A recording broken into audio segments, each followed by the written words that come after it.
particular set of data, do you find that that's fairly representative overall of their overall performance in your class, not necessarily just on the test, but overall? Yeah.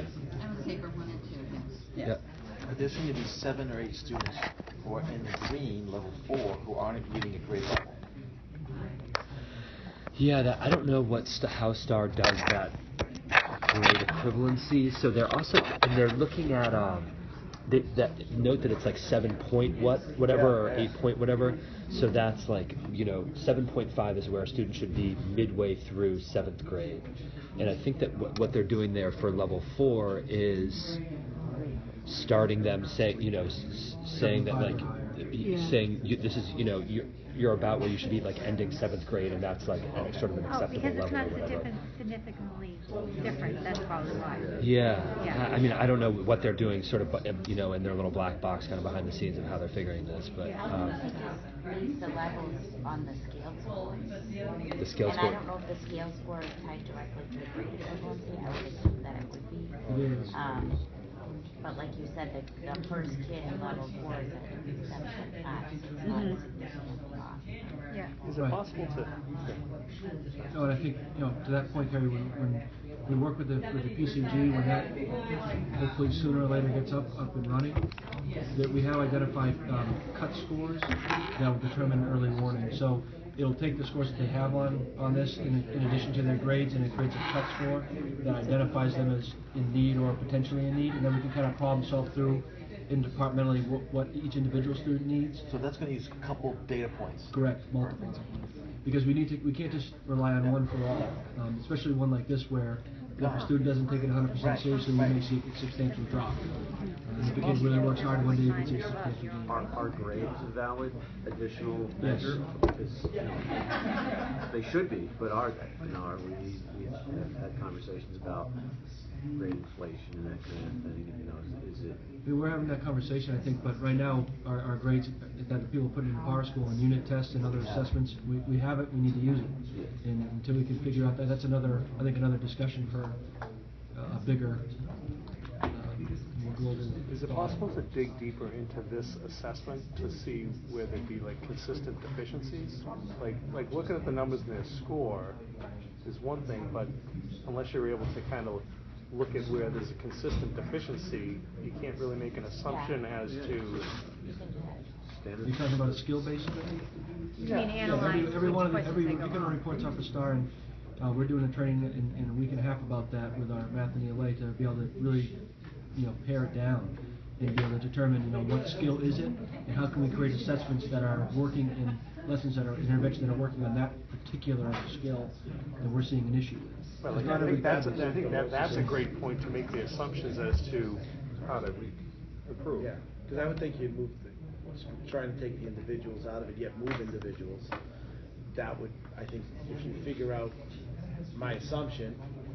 My hypothesis would be that there was 1 or 2 skills that even those kids in the 5 and 4, that's going to be a little bit lower. So if you focus on that skill set, being in math or English, and that's something too that we can do globally as a school.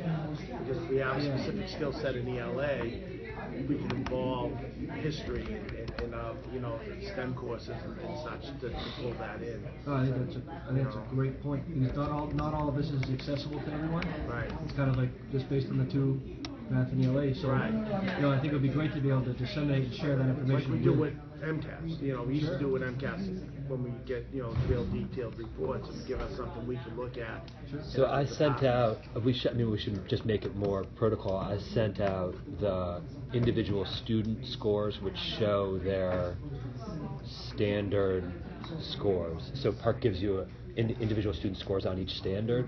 So I sent that to all the grade 8 teachers. So the science and social studies like grade 8 teachers. Something that we just say that in history this quarter, or 6 weeks, or whatever you said is your goal period, we're going to focus on and name the skill, and then within our classes, through our content, we can certainly focus on those things. So it's almost like they're getting that second scoop across the board without even knowing it. That makes a lot of sense. That's a great point. We would know it. No, that's a great point. So if we're going to dig deeper into this data, I think that may be the next natural step, is to kind of look at the assessment and look and see where those consistencies are, those deficient skill sets, and move on with this process.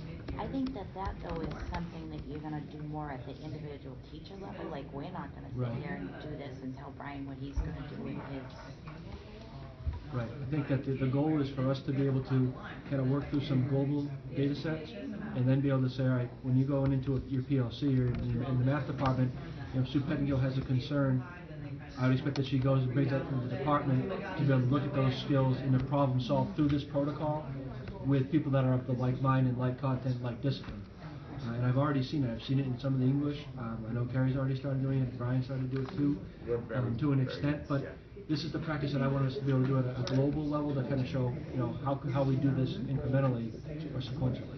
What I think would be really helpful though, having tried to use this with the department already, is to actually go through this, because when we were going through it we did it with individual students, not a group, but we got to some of these questions and I was like, I don't really even know what How is this this pertinent? is. Like, Yeah. I don't understand what this is asking us. So what Oh, the yeah, whole I have one. department said that it would be really helpful is for this to be modeled for us, so that we could say like, oh, all right, that's what we're trying to get So at. should we do this at that global level and know that more sort of broken down analytical approach is to come later, either here or at the department level, but just look at what we've got. So I mean, we're starting at, in box 1, identify initial concern is that less than 80% of students are proficient, right?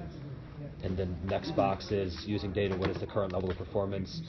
68% Right, are. so, yeah, so if we could, I mean, that would be my suggestion, is to actually go Right. through this, because I think that would help all of us in the departments to know, like, what exactly are we trying to, like, how can we do this? How can we make this work? And then maybe even on November 8th, if we have the time to demonstrate what we do here, what we did, even just going through the form, that would help. So like the teacher in my department brought a student's name and no data. So that kind of put the brakes on everything. Yeah, so that's what So- happened to us.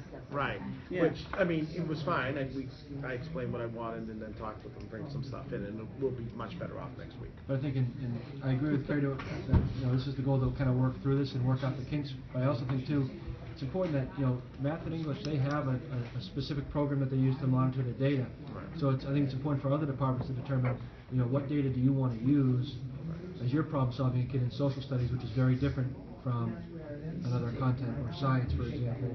Do you want to use unit tests, chapter tests? Do you want to use DBQs? I think you can determine that within the department as to what specific data, in addition to this. But I think you need access to this too. Bossman, do you think that maybe in regarding using the problem solving process, maybe do a specific example, but with the specific student, but maybe have it be they have a a low score on the DDM. What about what do their grades look like? Things like that. Well, that's what I was hoping we'd get to, but there was Yeah. none of that. Yeah. But maybe that's something that you can show up. Right, well, that's what he's supposed to do. We went over that, Yeah. so hopefully he'll bring that. I think Tom and I are in a good spot right now. We have a lot of data from that 8th grade STE. Yeah. That would be a good starting point for us to kind of work together with this process to kind of identify, different areas and standards and so forth. Right. And that's MCAS data, and we've got MCAS data for grade 10 and for grade 9 as well, depending on how you want to look at it. Exactly. On the science side.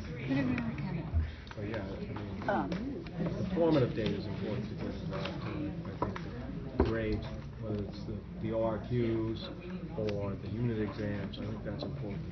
But it's something that you're all doing with common assessments through subject areas. So I think it's something that's a very valid data point that you're going to be able to use universally.